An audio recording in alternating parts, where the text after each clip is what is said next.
sharing God's love. Katulad ng sinabi ko, ang pinaka-essence sa diwa at pinaka-sentro ng kapanganakan at kamatayan ng ating Panginoon Yesus ay tungkol po sa pag-ibig ng Diyos. How to share God's love. Importante ito. Kung nasa atin na yung pag-ibig ng Diyos, ang tanong, paano mo ito ibahagi? 4 na letra sa salitang love. L stands for lead others to Christ. Lead others to Christ. Mga kapatid, gusto ng Panginoon lahat maligtas. Kaya nagkatawang tao si Jesus Christ para sa ganoon, maabot niya, ma-reach out niya ang mga lost. Only Jesus can save him, and only by faith in Christ Jesus to be saved. Dapat malaman niya ng tao. How to share God's love? Offer to the needy. Offer or extend help to the needy. Dito walang pinipili. Dapat lahat ng tao gumawa ng mabuti. Kailangan magtanim ka na magtanim para sa Panginoon. At isa sa paraan ng pagtatanim ay ang pagtulong sa kapwa. Dahil lahat ng ginagawa nating mabuti sa Kanya ay hindi mawawala ng kabuluhan.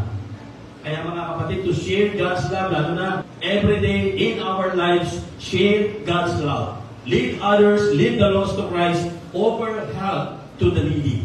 Punta tayo sa pangatlo. Letter B. Ano ba yung sabihin ng letter B?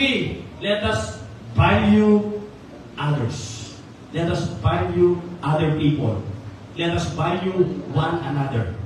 Pahalagaan mo ang isa't isa. Let us value one another. At especially through Christian fellowship.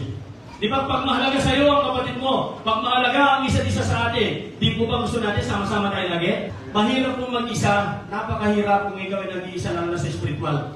2 are better than 1, and many are better than 2. So mahalaga po ang fellowship.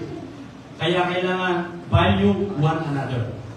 And one way to share God's love is to value one another. Napakalaga po nito mga kapatid. Exalt God always. Tingnan niyo po, pag pinupuri mo ang Diyos sa buhay mo, araw-araw, sa buong buhay mo, ano makikita nila? Pagmamahal ng Diyos. Sa pumagkita nun, nakikita ang kagalakan ng puso mo. Pag masaya kang Kristiyano, para mo na rin na-share sa iba kung ano ang ginagawa ng Diyos sa iyong buhay.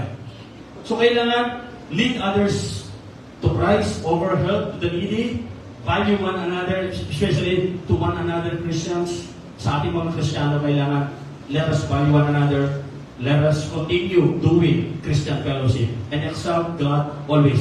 Ang ating Panginoon dapat natin pinupuri sa ating buhay. And I believe, kapag nakikita ng tao na pinupuri natin ang Panginoon, na-influensyahan sila. Para na rin sinasabi natin, napakabuti ng Diyos natin. Napakadakila ng ating pinaglilingkurang Diyos. Kaya kailangan ipakita natin sa iba. Then you will experience true happiness, true joy in life. And others will be reached out, will be saved. Maliligtas sila. At higit sa lahat, God will be glorified.